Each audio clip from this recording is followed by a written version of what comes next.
ദേ അങ്ങ് അകലെയായിട്ട് നിറഞ്ഞു നിൽക്കുന്ന ആ കൂടാരങ്ങളില്ലേ, അത് തന്നെ ആവട്ടെ ആദ്യത്തെ കാഴ്ച.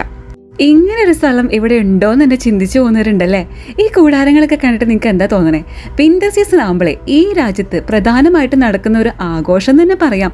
ഈ വെക്കേഷൻ ടൈമിൽ നമ്മൾ അടിച്ചു പൊളിക്കാൻ വരുന്ന സ്ഥലങ്ങളാണ് ഈ ഫാമുകളൊക്കെ. ഇവിടുത്തെ most advanced and organic leisure farm എന്ന് പറയാം സഹറ ഫാം. അപ്പോൾ ഈ വീഡിയോയിലും ഈ സഹറ ഫാമിലെ വിശേഷങ്ങൾ എന്നാണ് നമ്മൾ കണ്ടിന്യൂ ചെയ്യണത്. ഹലോ നമസ്കാരം, എല്ലാവർക്കും 777 ജാക്ക് ജോൺസിന്റെ പുതിയ കാഴ്ചകളിലേക്ക് സ്വാഗതം. ഇതൊക്കെ തന്നെ ഇവിടുത്തെ ശാലകളുടെ വിഭാഗത്തിൽ പെടുന്ന ടെന്റുകളാണ് കേട്ടോ. ഒരറ്റം മുതൽ മറ്റേ അറ്റം വരെ വ്യാപിച്ചു കിടക്കുന്നുണ്ട്. ഈ സഹറ ഫാമിലെ വിശേഷങ്ങളെ ഒരു ദിവസം മൊത്തം നടന്ന് കാണാനുള്ളതുകൊണ്ട് ഒരു വീഡിയോയിൽ ഉൾക്കൊള്ളിക്കുക എന്നുള്ളത് അസാധ്യമായിരുന്നു. അതുകൊണ്ടാണ് ഇതിൻ്റെ സെക്കൻഡ് പാർട്ട്. ഫസ്റ്റ് പാർട്ടിൻ്റെ ലിങ്ക് നമ്മൾ ഡിസ്ക്രിപ്ഷൻ ബോക്സിൽ കൊടുത്തിട്ടുണ്ട്. നേരത്തെ കാണിച്ച ആ ടെന്റുകളുടെയൊക്കെ ബാക്ക് യാർഡ് വരുന്നത് ഈ ഈന്തപ്പന തോട്ടത്തിലേക്കാണ്. പിന്നെ ഇവിടെ വെറുതെ നടക്കുക മാത്രമല്ല, പിള്ളേർക്കാണെങ്കിലും നല്ല എൻജോയ്മെൻ്റ് ഉണ്ട്. പക്ഷേ ഇപ്രാവശ്യം ഞങ്ങൾ കുട്ടികളെ നില കയറ്റിയില്ല, ഫുള്ള് പൊടിയായിരുന്നു, കുറച്ച് പൊടിക്കാറ്റുണ്ടായിരുന്നേ. അതിരാവിലെ എഴുന്നേറ്റ് തോട്ടങ്ങളിൽ പോയി മുന്തിരിവള്ളികൾ തളിർത്തോ എന്ന് നോക്കാം ശകുന്തളെ. അപ്പോൾ ശകുന്തള പൂത്തിട്ടുമില്ല തളിർത്തിട്ടുമില്ല പ്രിയതമ്മ. അപ്പൊ പറഞ്ഞു വന്നത് വേറൊന്നുമല്ല, ഈ മുന്തിരിച്ചെടി കണ്ടപ്പോഴേ മോഹൻലാലിന്റെ ആ എവർഗ്രീൻ ഡയലോഗ് ഒന്ന് ഓർത്തുപോയി. 20-30 വർഷമൊക്കെ പഴക്കമുള്ള ഈ മുന്തിരിച്ചെടികള് വലിയ വലിയ ചട്ടികളിലാണ് കൃഷി ചെയ്തുകൊണ്ടിരിക്കുന്നത്. തക്കാളിയാണ് കണ്ടില്ലേ, കൊല കൊല കൊലയായിട്ട് നിൽക്കുന്ന തക്കാളികള്. നടക്കണ വഴിയിൽ മൊത്തം തക്കാളിയാണ് കേട്ടോ, പച്ച തക്കാളി. ഓക്കെ, നിറച്ചത്.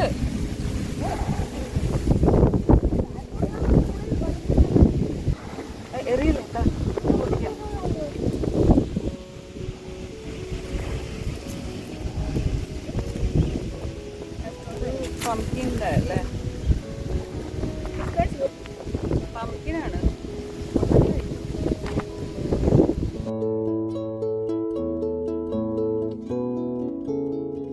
അങ്ങനെ നമ്മൾ നടന്നു നടന്നതേ കരിമ്പിൻ തോട്ടത്തിലെത്തി. എന്തൊരു കാറ്റാന്നറിയോ ഇവിടെ.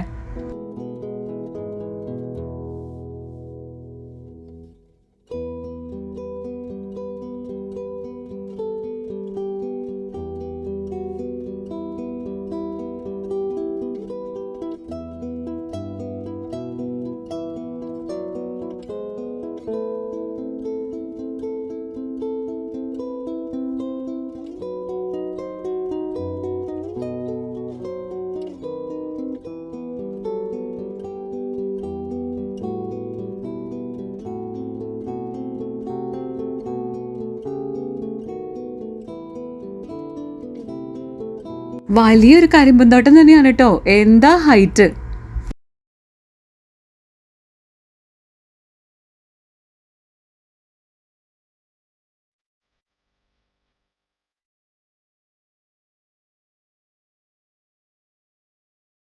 ഇത് അത്യാവശ്യം വലിയൊരു കരിമ്പന്തോട്ടം തന്നെയാണ്.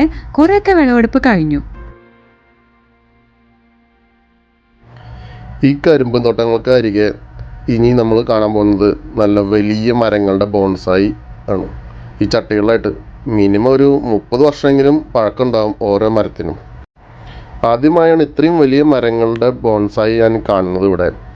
ബോൺസായി മരങ്ങൾ നമുക്ക് ഒരു ഗുഡ് ഫോർച്യൂൺ നൽകുമെന്നാണ് ഇവിടെയുള്ളവർ വിശ്വസിക്കുന്നത്. അതുകൊണ്ട് തന്നെ ഇവിടെ ഇതിൻ്റെ വിൽപ്പനയും ധാരാളമാണ്.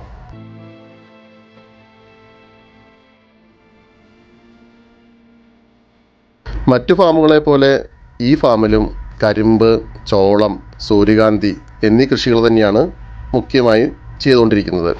പൂക്കളുടെ തോട്ടം വളരെ കുറവായിട്ടാണ് ഇവിടെ കണ്ടത്. ഒരു ഓർഗാനിക് കൃഷി രീതിയാണ് ഇവിടെ ഫോളോ ചെയ്യുന്നത് കൊണ്ട് തന്നെ ഇതിൻ്റെ വിളവെടുപ്പിന് ശേഷം ഉണ്ടാകുന്ന വേസ്റ്റ് ഇവിടെയുള്ള ഫാമിലെ കന്നുകാലികൾക്ക് തീറ്റയായി ഉപയോഗിച്ചു പോരുന്നു.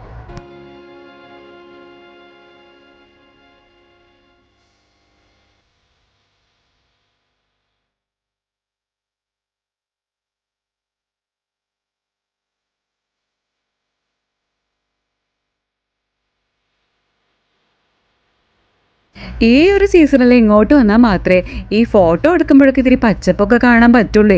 അല്ലെങ്കിൽ വല്ല മോളിലും സീ സൈഡിലൊക്കെ പോയിട്ടുള്ള ആ പിക്ചേഴ്സ് തന്നെ നമ്മുടെ ഈ ഒരു ആൽബത്തിൽ ഉണ്ടാവുള്ളൂ എല്ലാ വർഷവും.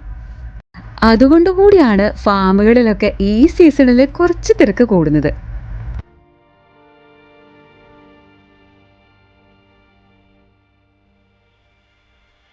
എന്തായാലും നല്ലൊരു കാലാവസ്ഥയായിരുന്നു കേട്ടോ. രാവിലെ കുറച്ച് പൊടിക്കാറ്റൊക്കെ ഉണ്ടായിരുന്നാലും ഇപ്പോൾ അതൊന്നും ഒരു ബാധകമല്ല. നല്ല തെളിഞ്ഞു നിൽക്കുന്ന അന്തരീക്ഷമാണ്, പിന്നെ നല്ലൊരു കാറ്റും. നേരം ഉച്ചയായി തുടങ്ങിയിട്ടുണ്ട്. ഈ കറക്കം തുടങ്ങിയിട്ട് കുറച്ച് നേരം ആയേ. ചൂട് അല്പം കൂടി തുടങ്ങിയിട്ടുണ്ട്, പക്ഷെ നല്ല കാറ്റുള്ളതുകൊണ്ട് അത് ഫീൽ ചെയ്യുന്നില്ല. ഈ ഒരു ഫാമിന് കുറച്ച് വ്യത്യസ്തതയുണ്ട് മറ്റു ഫാമുകളെ അപേക്ഷിച്ച്. എന്താണെന്നല്ലേ, പശുക്കളെ നേരിട്ട് ഫീഡ് ചെയ്യുന്നതിന് പുറമെ അവയുടെ പാല് കറക്കാനും ആ കറന്ന പാല് കൊണ്ടുപോകാനുള്ള സൗകര്യം ഇവിടെയുണ്ട്.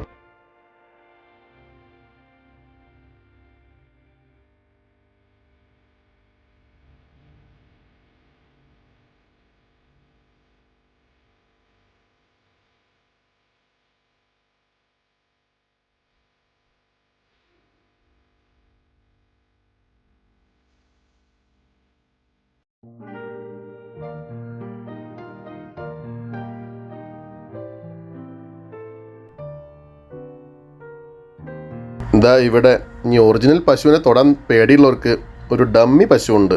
വേണമെങ്കിൽ അതിന് തൊട്ടും നമ്മുടെ ആഗ്രഹം സഫലമാക്കാം. പക്ഷേ പാല് കറക്കാൻ പറ്റില്ല കേട്ടോ.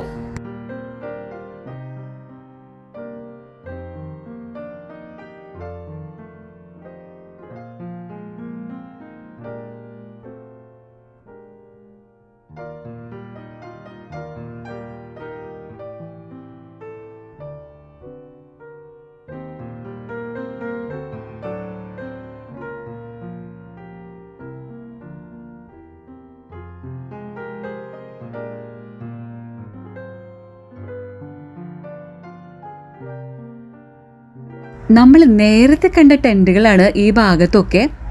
നല്ല ചൂടായതുകൊണ്ടൊന്ന് കയറി നോക്കിയതാ, പക്ഷേ അതിനുള്ളിൽ ഭയങ്കര ചൂട് തന്നെയാണ്. രാത്രി സമയത്തൊക്കെ ഈ ഒരു സ്ഥലം നല്ല കൂളായിരിക്കുമല്ലോ. അതിനുള്ളിലൊക്കെ തന്നെയാണെങ്കിലും കുറച്ച് ഫർണിച്ചേഴ്സൊക്കെ ഉണ്ട്, പിന്നെ മാറ്റൊക്കെ വിരിച്ചിട്ടുണ്ട് കേട്ടോ. ഈവനിങ്ങിലൊക്കെ ആണെങ്കിൽ ഇവിടെ ഭയങ്കര ക്രൗഡഡ് ആയിരിക്കും കേട്ടോ. ഈ ഉച്ച സമയം ആയതുകൊണ്ടാണ് ഇവിടെ ആരും കാണാത്തത്. പിന്നെ ഈ അടുത്തുള്ള കുറേ ഷോപ്പുകളുണ്ട്, അവിടെ നിന്ന് ഭക്ഷണമൊക്കെ കഴിച്ച് ഇങ്ങനെ ഒരു ഓപ്പൺ എയർ സെറ്റപ്പിൽ ഇരിക്കാം. രാത്രിയൊക്കെ ആകുമ്പോഴേ ഫെയറി ലൈറ്റ്സ് ആൻഡ് ഡെക്കറേഷൻസ് കൂടി ആകുമ്പോൾ അടിപൊളിയായിരിക്കും. ഇനി ക്ഷീണം വരുമ്പോൾ ഒരു സുലൈമാനി ആവാന്ന് വെച്ചാലേ അതിനിവിടെ വകുപ്പുണ്ട് കേട്ടോ. നല്ല പരമ്പരാഗതമായ രീതിയിലുള്ള പാത്രങ്ങളിൽ നിന്ന് നമുക്ക് സുലൈമാനി പകർന്നങ്ങ് കുടിക്കാം. അപ്പം പിന്നെ ഒരു ക്ലാസിക് ടച്ച് കൂടി ആവുമല്ലോ.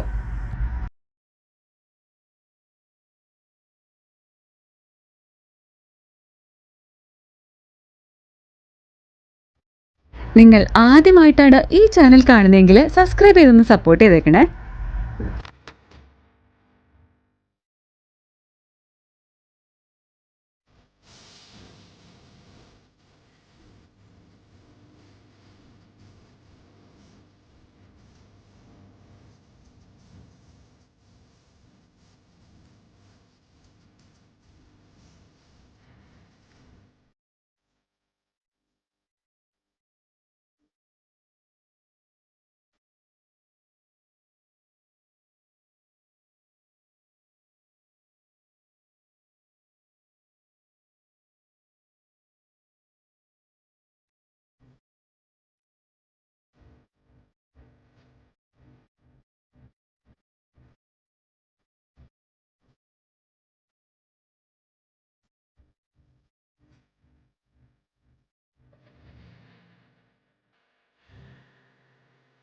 ഇവിടെ കുട്ടികൾക്ക് വലിയവർക്കായിട്ടുള്ള വലിയ രീതിയിലുള്ള എൻജോയ്മെൻറ്റ്സ് ഒക്കെ ഉണ്ട്. ഇത് കാണുന്നില്ലേ, കുറേ തരം ഗെയിംസ് ഒക്കെ ഉണ്ട്. അവർ ഭയങ്കര ഇൻട്രസ്റ്റഡ് ആയിരിക്കും.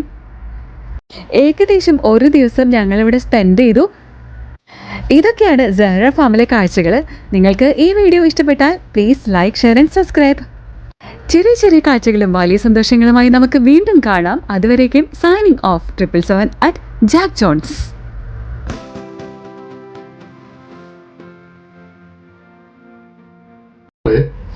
അപ്പോൾ ശകുന്തള, ശകുന്തള ശകുന്തള വേണം നീ പറഞ്ഞ. അപ്പോൾ ശകുന്തള എന്ന് പറഞ്ഞ പറഞ്ഞ ശകുന്തള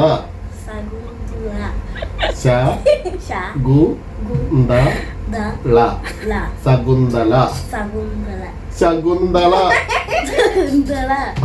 പഠിപ്പിച്ചിട്ടുണ്ട്. എന്റെ ഇടയ്ക്ക് തെറ്റുപോയി. ശകുന്തള ചേട്ടൻ പറഞ്ഞേ ശകുന്തള. ഓക്കെ.